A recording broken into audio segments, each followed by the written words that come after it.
The aftermath of narcissistic abuse is unlike anything else you'll ever experience due to how abnormal a relationship of any kind is with a narcissist. But what makes the biggest setbacks and creates the greatest challenges in our overcoming the long line of side effects and devastating hurdles that having endured this prolonged abuse are inevitably going to bring to our lives isn't trauma bonding, codependency, or even forgetting who we are. Though, yes, all of them, without question, very much so play a tremendous role in making this situation far from that of being anything of a picnic or easy as a Sunday morning to get through. But what is the biggest setback and keeps most of us stuck is because we can't handle or aren't capable of grasping in its entirety the brutal, harsh reality of narcissistic abuse. Because it's legitimately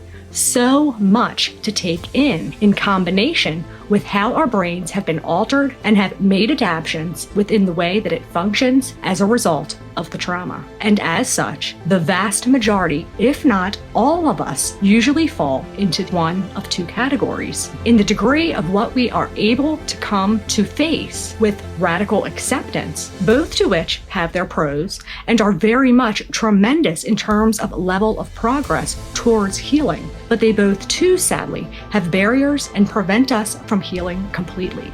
So I want to break down what these two categories are, why each is beneficial, how each inevitably holds us back, and what we can do to improve in these areas so that we can reach our full potential and make the most of this life by facing the harsh reality of it all in its entirety. That these jackasses had no right to deny you of or prevent you from reaching.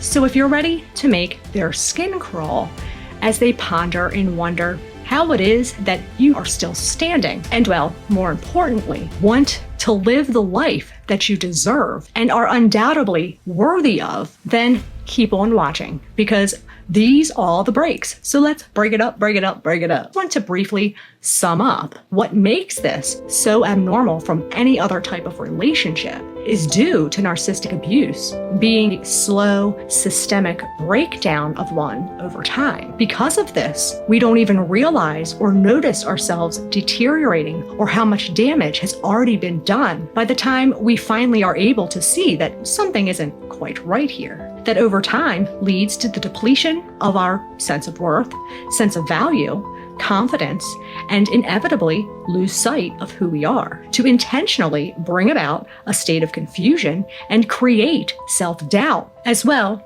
as the sadistic pleasure they receive by seeing you suffer, dumping all of their issues and problems outward and projecting them on to you, inevitably becoming guilt-ridden. And from being isolated, the physiological changes that take place in your brain and our nervous system becoming maladaptive. What you end up with, to put it bluntly, is a clusterfuck of a nightmare straight out of Elm Street that you have to now manage to blindly figure out a way to untangle yourself from their web of chaos, lies, and limited beliefs that they have groomed and brainwashed you into believing, so that you then can try to navigate your way through the darkness in efforts to locate an exit door or window to crawl out of, to escape this hell. All the while, the thoughts are racing through your head and colliding with each other at such force. It's like you have a never-ending gong show taking place in your mind,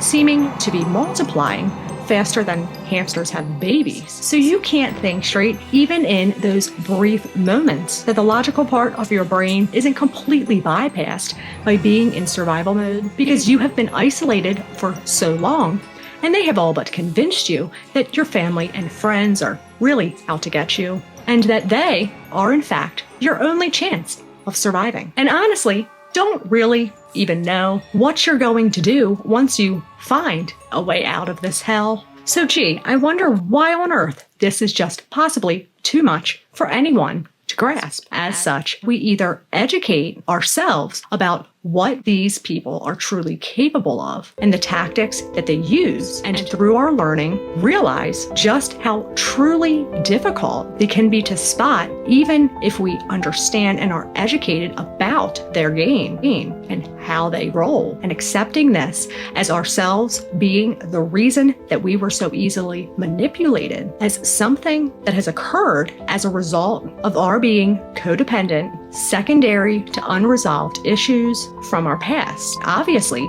we can't trust ourselves and our own judgment and feel as the safest bet is to refrain from allowing anyone to get too close to us ever again, in efforts to eliminate the risk of finding ourselves in a position where we're being manipulated.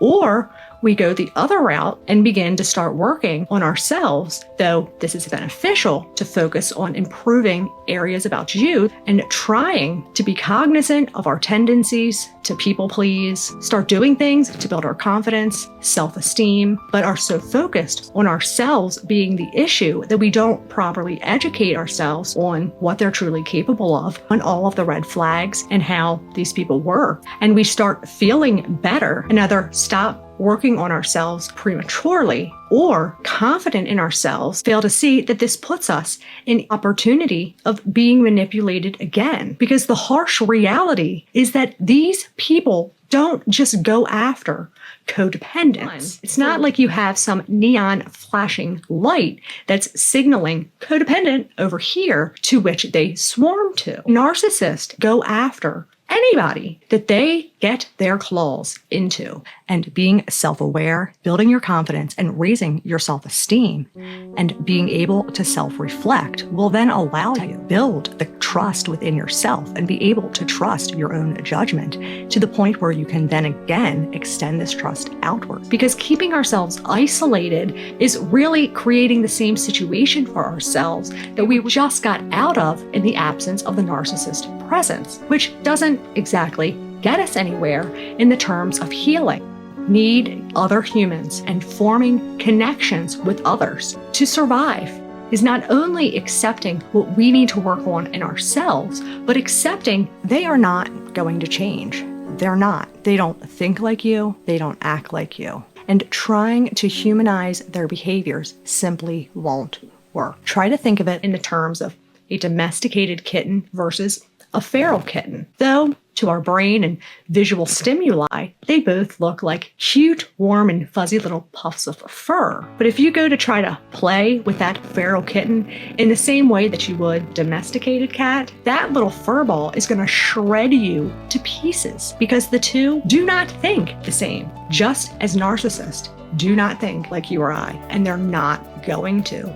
They are going to shred you to pieces and get pleasure off of doing it. You're worth and deserve so much more. Work on you and educate yourself on what these people are about. Don't live in the fear that the narcissist bestow. The only person that can save you, fix you, heal you is you. So be your own hero. Save you. Focus on you. Fuck the narcissist.